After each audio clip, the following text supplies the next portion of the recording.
So this is March 2nd, 2025, and I'm in Detroit, Michigan.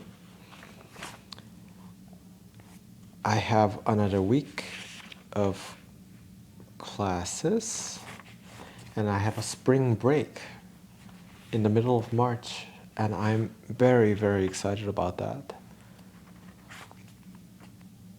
I'm planning a short vacation and focusing on some of my practices, and I have to teach for another month and 2 weeks, and then I'm off for summer.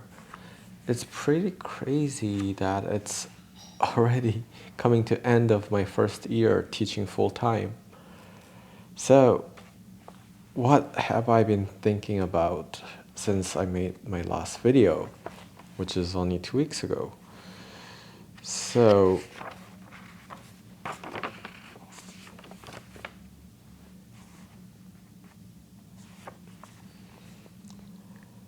I guess my life revolves around about four things.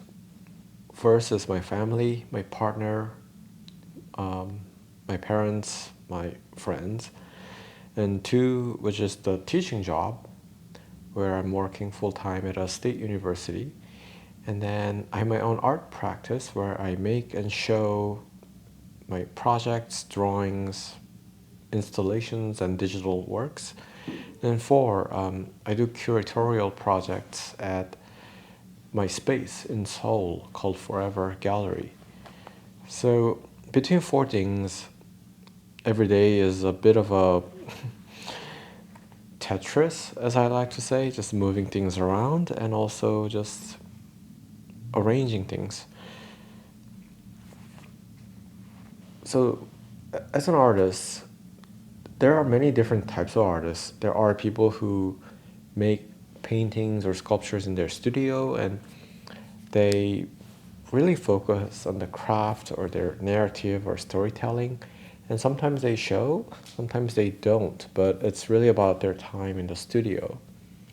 And then there are other artists who are more like me, whose practice is much more research based and also socially engaged. So it means that I spend a lot of time reading, writing, looking at books, and also engaging with people, communities, or collaborators, some who are really near and others who are very far away.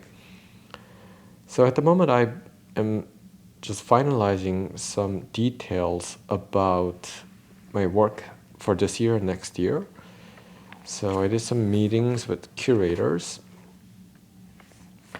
And another thing that's really good about teaching at a university among other artists are that I get to interact with other artists who are really actively making their own work. Some whose practice is very different from mine, but we still share this experience of teaching, being in the city, and also just being part of the community. So that's quite nice. So on February 17th, I got to go visit one of my colleagues' studio and get to know about her practice, which is good. And I also submitted an application for residency at Anderson Ranch, which is in Colorado. So, and then on 18th, I published my online lecture and talked with an artist that we are going to host in Seoul. And on 19th,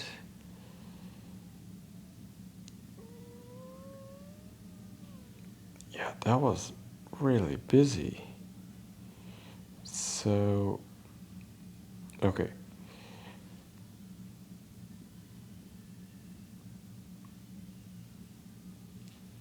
On 19th, I met with the curators who I'm collaborating with on a book project.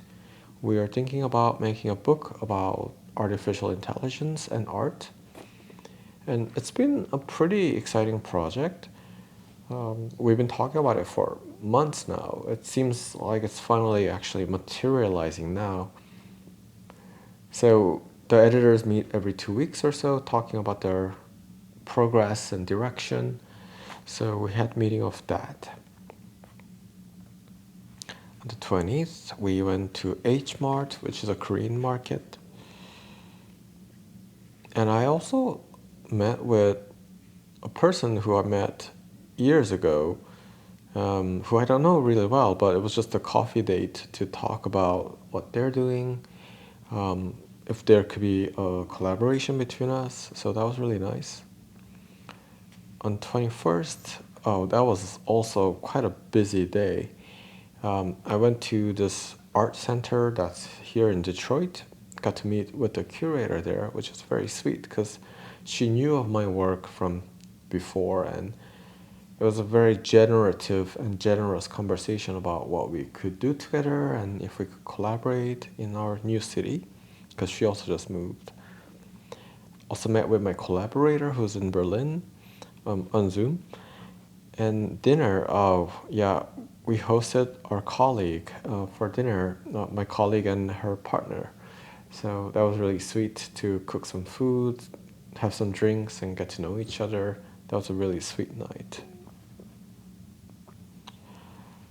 On the weekend, I went to the Belle Isle, which is an island off the coast of Detroit, and that was really nice to be in a snowy park. And then I got to have dinner with a former student of mine and his partner. So did that.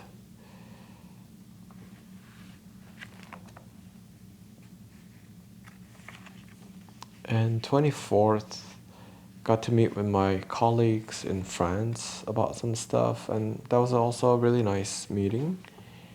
And 25, I had a in-person class, and we were just, yeah, these teaching days just go by so fast because you're just dealing with 20 students at a time. And 26, I had a meeting with another curator about a project that I think will launch this year. So that was really nice. He asked for another month before we confirm, but it's one of those things that I could either wait until I have a contract to work on the project, or I could begin the project knowing that the contract will happen anyway. So I have to make the decision about that. Yeah, 27th was really, really busy. Just lots of meetings with different committees and colleagues. 28th, yeah, 28th, I joined my colleagues for kind of a reading group about pedagogy, reading bell hooks, learning to transgress. And it was gonna be a good end of the week, but I just discovered something really frustrating and disappointing. So it was just a bit of a sad end to the week. But I was able to recover on March 1st, and I think it's okay. It just really hurt. It was something that was really disappointing, but I'm trying to make the most of it and try not to be so affected by it. But I'm just a human, so everything that I'm doing, everything that people say, it kind of touches me in a human way.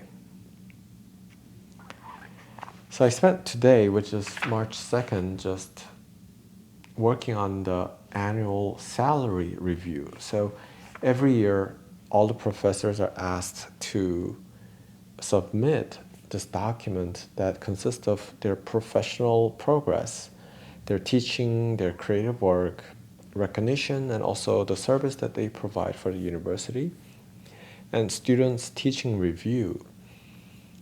So it was the first time that I'm submitting it. It was really fun to go back to my record from 3 years ago and see what I was doing back then, because so I kind of lost track of a lot of work that I was doing because things have been moving so fast.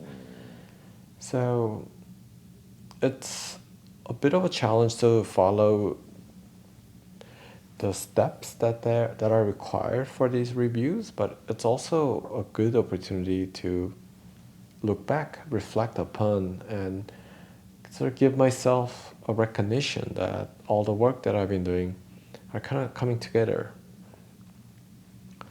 So this week, which is the week of March 3rd, I have a lot of office hours with my students tomorrow because I'm teaching code, and that's quite hard for a lot of students. So just having to meet one-on-one with students, that's quite time consuming, but also that's the only way that they're going to learn. March 4th will be a class. And on March 5th, I have an online event with my gallery people in Seoul. So we're trying to launch our website, which is very exciting. March 6th, we have another class. And I'm actually taking a class on March 6th. It's called Political Economy of Art. And I love being a student. I love taking other people's classes and learning. So it's by this person who's a writer who I've been following for some time and really find her work to be sharp. So it's a little bit, I feel a little bit of pressure to do all the reading before the class because I just have so much things going on already. And the readings are quite dense. It's like Karl Marx, the good old Marx. But I think we can do something for that. And on the 7th, I have a meeting for another collaborator. And hopefully I get to visit this institution in Detroit with my colleagues. And our grad students are having an exhibition on March 7th. And March 8th, I'm going to be hosting some friends who are local, so that'll be really fun. And there's another application for Oxbow scholarship on March 9th. And yeah, meeting for the Korean project. And then we're going to be off for a week. So it's not going to be a really full-on vacation because it's middle of the year, but I'm trying to at least not think about the school work for a week and focus on my research and other applications and my family and just personal plans for the summertime. But I think it will be good. I think it will be a good week. So I think that's it for today. Bye.